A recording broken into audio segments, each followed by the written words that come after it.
I would like to introduce our first speaker as, perhaps to spare his blushes, one of the founding fathers of the native advertising revolution that's going on in the industry today. Louis Dworkin is a journalist by trade, but effectively invented a new economics of publishing, a new business model, which was acquired by Forbes and incorporated into their business. He is the head of content for Forbes Media. Please, could you give a warm welcome to Mr. Louis Dworkin.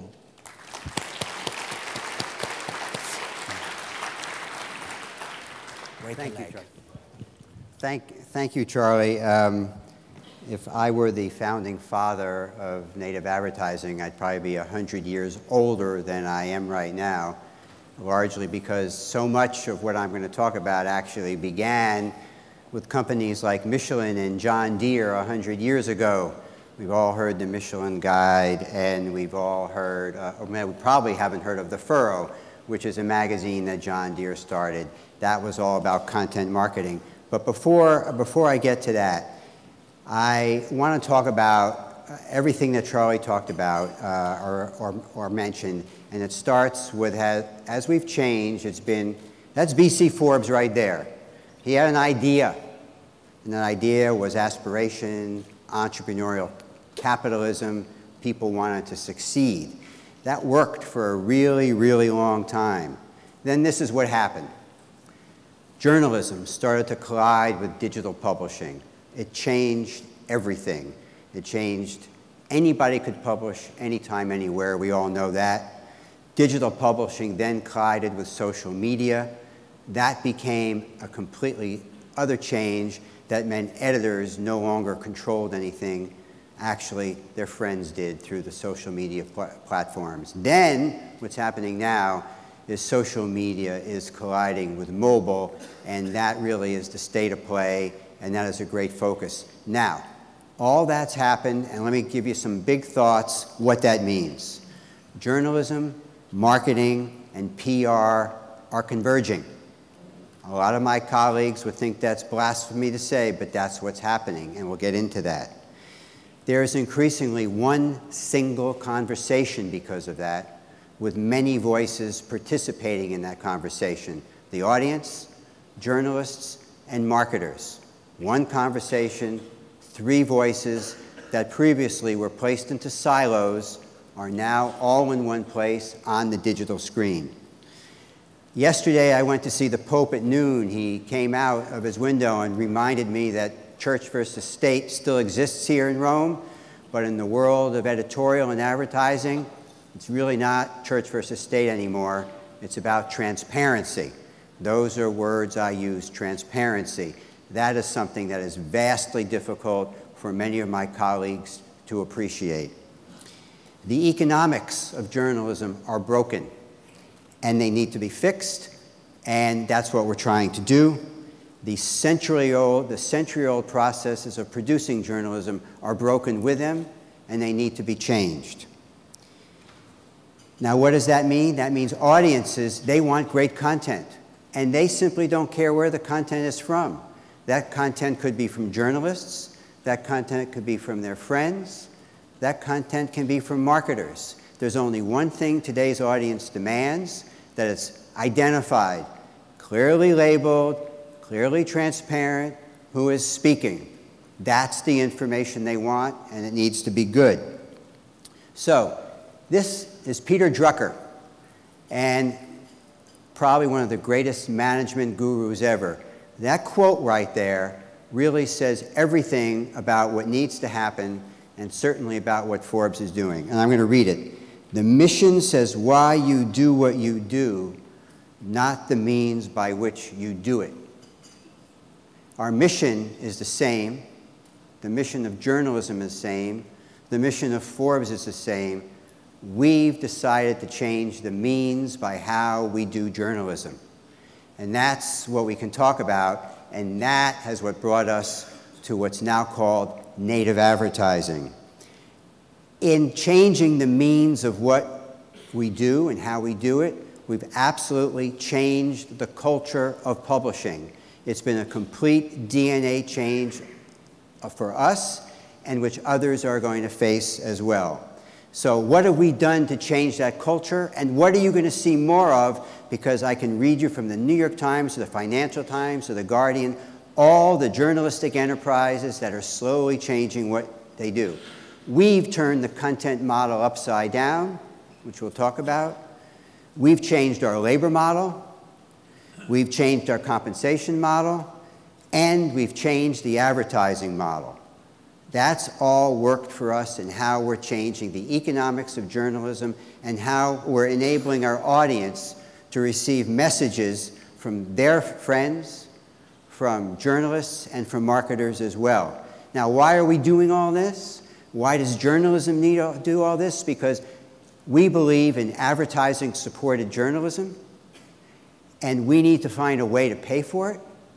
And native advertising and enabling marketers to publish on a credible platform is what we believe in and what is helping us maintain a sustainable model for advertising-supported journalism. Now let's get back to the mission of journalism. For everybody, the essential mission of journalism is simple. It's to inform. It's also to observe.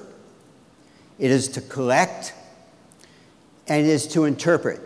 And I will add, all that happens with biases. Conscious or not, there are biases.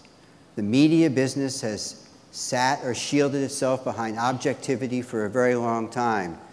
For 100 years, it's observed, collected, interpret, with all the biases, conscious or not, that entails.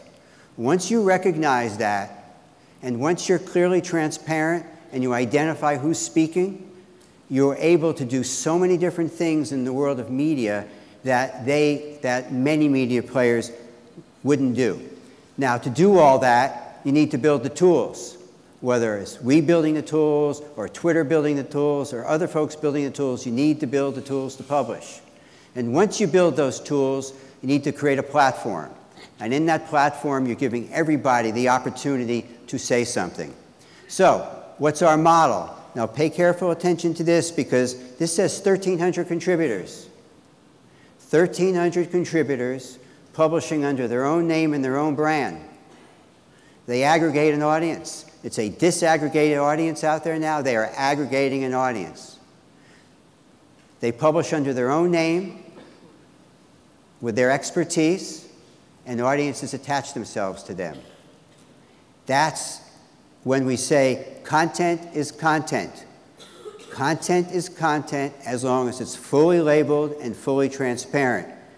That's very clear. That's a face of a Forbes staff member or a face of a Forbes contributor. Now, there are all the brands that have used the same tools as that Forbes staffer to publish on Forbes.com. There's that person again identified. We identify the program and we identify the marketer. Clearly labeled. One scalable page for a marketer, one scalable page for a journalist, one scalable page for a contributor, all the same, fully identified. They are on the same platform, talking with each other. They have the tools to publish within their area of expertise, whatever they choose to publish. So our program, what's happened? We've had a score of, actually a few score of publishers publishing thousands of posts, generating thousands of unique visitors, millions of unique visitors, and bringing on a following on Forbes. That's happening elsewhere. Now, well, I'll get into it, the competition is all growing. But to do that, we built a newsroom for news people, and we built a brand newsroom for brands. Okay? A brand newsroom for brands. We guide them, we aid them, we help them to publish their content. The same skill sets that we help our journalists with, we help our brand voice partners with. Two kinds of newsrooms. One reports to me, the other reports to the Chief Revenue Officer. Now, this is what's happening now. 66% of this category of people, 24 to 49-year-old men, are doing all their social on mobile. Think about that. All their social on mobile. 75% of women 35 to 49 are doing all their social on mobile. That is where native advertising, journalism, audience participation is all melding into one, right there on that mobile phone, on those social platforms. So, what does a brand voice, what does a native advertiser person need to understand when they publish? They need to be timely. This is not about debating what should we do, and you spend a week creating it, and then another week editing it. It needs to be done now. Audiences respond to the now. So native advertising needs to be about the now. It needs to be relevant. There are many brands that have agendas. There are an audience that has an agenda. The brand needs to become closer to the audience agenda than the other way around.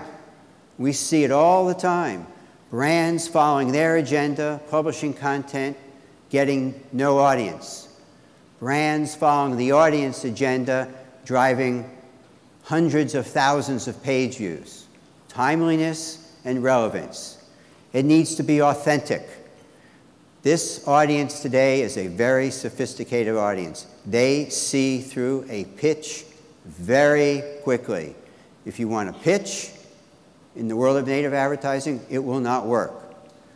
If you want to create an authentic voice and treat people with the knowledge they know, it will work. It's pretty simple, but it's hard to do in the world of clients, talking to marketers, talking to agencies. It's a very hard thing to do, but it's critical. Engagement, you need to engage with the audience. It's absolutely critical. And what I mean by engage is you need to answer, you need to comment, you need to talk, you need to communicate. That's what people want to do today. Whether it's on platform, on a credible news site, whether it's on social, you need to do it. You cannot be afraid of it. Brands that are afraid of it are going to have issues. Consistency. We've seen this clearly. You need, the audience loves consistency. The audience wants to know when you're going to publish.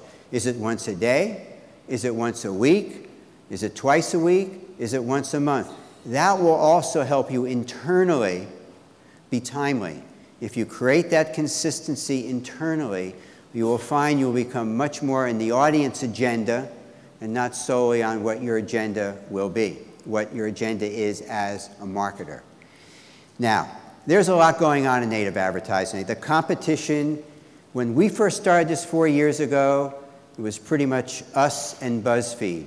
Now, the names are everywhere. Brand Voice, Brand Post, you name it, they're out there. The Wall Street Journal, The Guardian, the Financial, I can't keep track of all the people that are doing native advertising right now. So the competition is severe in our, is really intense in our business, but the opportunities for marketers are great. Transparency. This has changed vastly over the last 2 years. 3 or 4 years ago, transparency in native advertising was one thing. Does the audience know who's talking? It needs to be clearly labeled. Now transparency is vastly different. Transparency is about visibility for marketers into the numbers. Visibility for marketers into the ROI of that content that they're publishing that's called native advertising. People are providing suites of data that you can monitor that kind of visibility in real time across Twitter, Facebook, Forbes, LinkedIn, wherever. That's what transparency means today, is visibility into those things. Content creation. In native advertising, it's all over the map. At Forbes, we want the marketer to publish and create the content. We believe that's the most authentic. Others who are practicing native advertising are basically creating custom publishing units to do it for the marketer. That's great, because a lot of marketers don't have the resources, a lot of marketers don't have the skill set. And many publishers are going to provide that. In my mind, it doesn't carry the same authenticity as having people within your company do it. We have about a half a dozen partners who actually have created their own internal newsrooms already. They've hired former journalists, ex-journalists, call them what you want. I often say content marketing and native advertising is the full employment act for journalism. Because what's going to happen is that marketers are going to hire all the journalists that media companies can't afford anymore, and marketers are going to have them create the content. So you have a lot of that custom publishing going on. You have a lot of the internal newsrooms that marketers are creating, from Virgin to Intel to SAP to others. They're creating these departments. So that's what you think about with all the different options you have to publish native ads. Labeling. Let's get back to that. Labeling is a real issue in my mind because it's all over the map. Sponsored post, paid post, this kind of post, that kind of post, from the marketer, for the marketer. It's all over the place. It's very confusing. And you will find that the most vague or sometimes the worst things in labeling come up when the actual media organization, the journalists within the organization, are so against having any kind of publisher being able to publish in their environment next to their content. The more the journalists within the media company object, the more tortured the labeling becomes. That's what happens. It's very clear, and I think for a marketer it becomes very important to really understand that labeling to make sure that it works best for them. Presentation. Presentation is all over the map. Forbes is a platform. A marketer's native ad content looks exactly like a contributor or staffer native ad content. On websites, it often looks like a microsite. So the native ad is in a space on a website, and the audience says, "What's this?" Because it looks like a microsite that has no relevance to the site they went to. So when you go to Facebook and Twitter and others, and it's much more endemic to the flow of it, because it's a platform. You have websites where it looks very separate from the flow of the consumer experience. And we feel it needs to look very much consistent with the flow of the consumer experience. Ad networks. Just like display networks, they're cropping up. Lots of ad networks that are delivering native ad content because publishers have not built the tools and apparatus to do it themselves. So you can go to a native ad network, and the native ad network will have a publishing platform, and you can publish your content on with their tools, and they'll distribute that content to wherever. Now, I have a problem with that because I'm not sure what's so native about one piece of content being on 40 different platforms or websites. Because if it's native, it should be for the audience you're trying to reach on that specific platform or website, not content that is good enough for 40 different platforms or websites that aggregate maybe 100 million users. That's what native ad networks are going to do. And that's what they're doing. And that is a big trend. And oh, by the way, for the publisher, it's a challenge because it's great for marketers.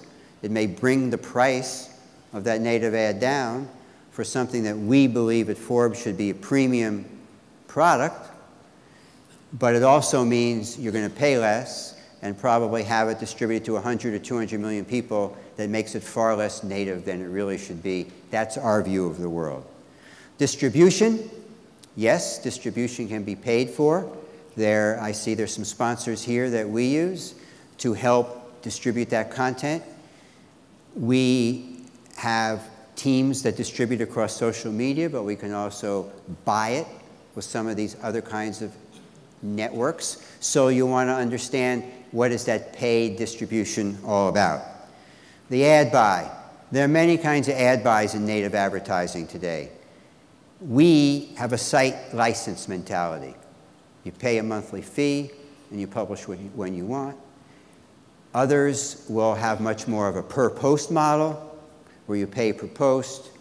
You'll pay for this, you'll pay for a series of posts or whatever.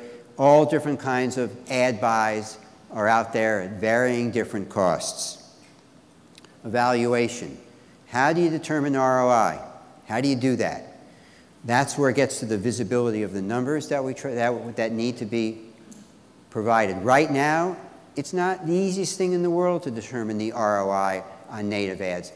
In many cases, different kinds of brand metrics or brand recognition metrics are used. But as this evolves, we'll get far, far closer to types of ROI numbers that will help you understand the world of native advertising and what it means for your brand. The players. This, I think, for me, is the most fun to watch. You have advertising agencies who are creating newsrooms to basically replace the newsrooms of media companies. And these agency newsrooms, some cases whole floors, are creating lots of content for their clients that will be native ads or other things. So you have the agencies doing it. Then you have PR companies. PR companies want some of the agency dollars that they get from chief marketing officers. So they're now in the game of native advertising. They're going to build newsrooms because really no one reads a press release anymore. But if the PR companies can create newsrooms to create the kinds of content that people do read, then they have a new economic model. They have a new reason for being. They have some challenges there because agencies really have a direct line to the chief marketing officer. Public relations companies have a direct line to the communications officer. One level of money spent is up here, one level spent is down here, but everybody wants to play in the same space. So you got newsrooms and agencies, you got newsrooms and PR companies, you got newsrooms and clients who may not want to pay the agencies or the PR company to do anything. It's all over the map. That's the world that we live in today with native ads. The reality is, the way we see it, the native ad content needs to be multi-platform. We do it in print, we do it in desktop, we do it in tablet through an app, or we do it in a browser. The native ad content is simply all over the place. And I actually personally believe the greatest place for native advertising to appear is on the mobile phone. Because the mobile phone is a very simple device, and the user is only interested in a single thing in the news business on a mobile phone. What's the headline? What is the headline? If I'm interested in the headline, I click, no matter who is providing the content, as long as I know it's labeled. A headline on mobile from a news service or a news agency or Forbes looks exactly like a headline, native ad headline, just labeled so, and the user does not care if they're interested in that. So what I believe you're going to see is a great blending of native advertising content on the cell phone that's both headlines that links to text and headlines that links to video, and that is going to be the game as we move forward. So that's where it is in the world of native advertising, and I welcome questions, and I hope there are. Thank you. Okay. Lewis, do you see native, it seems to be working or generating some interest in print format. Do you see the same thing happening in video? Do you think the broadcast industry is going to change in the same way that the early signs are that the traditional print industry is changing? You're already seeing it. NBC NBC News, whatever they call themselves, actually has native video content in streams on their playlisting pages. So you're seeing it there as well. Actually, I think that what you're going to see is video, native, and mobile coming together all in one place, and that will be one of the great opportunities. Okay, thank you. So any questions? Lewis is sticking around. Speaker's Corner. And a final round of applause. Thank you very much, Lewis Dworkin from Forbes. Very good.